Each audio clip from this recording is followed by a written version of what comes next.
இன்னைக்கு காயல் சமையல் டிப்ஸ் பகுதியில் நம்ம பார்க்க போகிறது செம்பு பாத்திரங்களை நம்ம எப்படி ஈஸியாக நம்ம க்ளீன் பண்ணலாம் அப்படின்றது தான் பார்க்குறோம்.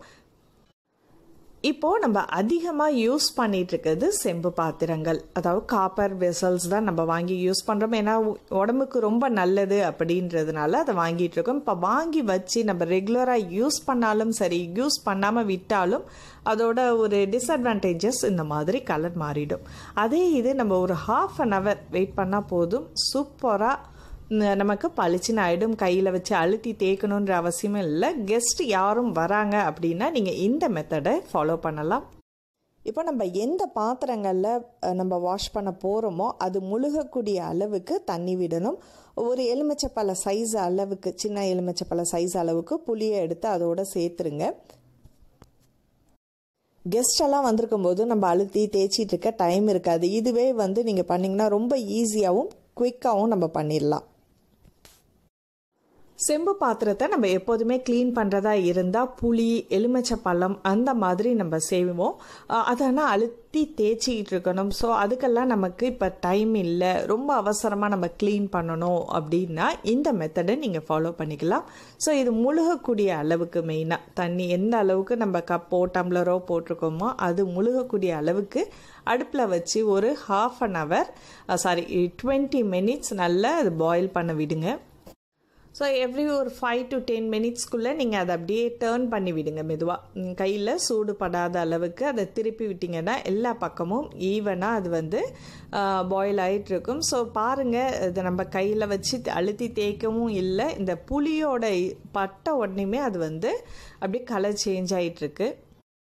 செம்பு பாத்திரத்தை பொறுத்த வரைக்கும் நம்ம எவ்வளோதான் தேய்ச்சி சுத்தம் செஞ்சு வச்சாலும் ஒரு 2-3 நாளில் அதோட நிறம் மாறிடும்.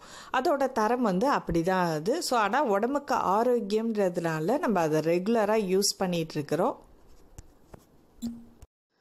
ஸோ இதே மெத்தடில் நீங்கள் உங்களோட வீட்டில் யூஸ் பண்ணிகிட்ருக்க விளக்கு அதெல்லாம் கொஞ்சம் எண்ணெய் நிறைய இருக்கும் அதில். ஸோ அந்த பிசுப்பு எல்லாமே போகிறதுக்கு இந்த மாதிரி வெந்நீரில் போட்டு நீங்கள் எடுத்துட்டிங்கன்னா போதும். ஒரு 20 மினிட்ஸ் நல்லா கொதிச்சதுக்கப்புறம் ஆஃப் பண்ணிவிட்டு அப்படியே ஒரு ஆற விட்டுடுங்க. அதுக்கப்புறம் நீங்கள் தண்ணியில் அலசிட்டா போதும். தண்ணி இப்போது நல்லா ஆறிடுச்சு. இப்போ ஓரளவு ஆறிட்டு நம்ம எடுத்து காமிக்கிறேன் உங்களுக்கு. அதோட பாருங்கள் டிஃப்ரெண்ட் எப்படி இருக்குதுன்ட்டு. ஸோ இதை ஆறினதுக்கப்புறம் நம்ம எடுத்து அலசிட்டு நம்ம கெஸ்ட்டுக்கு வச்சிங்கன்னா பார்க்குறதுக்கு அப்படியே புதுசு மாதிரி ரொம்ப சூப்பராக இருக்கும். இது போல் சின்ன சின்ன பாத்திரங்களில் நம்ம இந்த மாதிரி சீக்கிரமாக பண்ணிடலாம். இது பெரிய பாத்திரம்னா நீங்கள் அது முழுகிற அளவுக்கு தண்ணி ஊற்றி நம்ம பண்ணுறதெல்லாம் கொஞ்சம் சிரமமாக இருக்கும். ஸோ அந்த டைமில் நீங்கள் என்ன பண்ணுங்கள், புளி, எலுமிச்சப்பழம் அதை வச்சு நீங்கள் நல்லா தேய்ச்சி விட்டிங்கன்னா போதும். பெரிய குடம் அந்த பெரிய பாத்திரங்கள் எல்லாமே பளிச்சுன்னு இருக்கும்.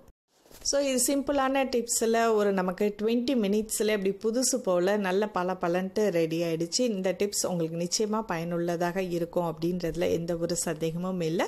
இதை பற்றின கருத்துக்களை எங்ககிட்ட ஷேர் பண்ணுங்கள். ஏதாவது டவுட்ஸ்னால் கமெண்ட்ஸில் கேளுங்க.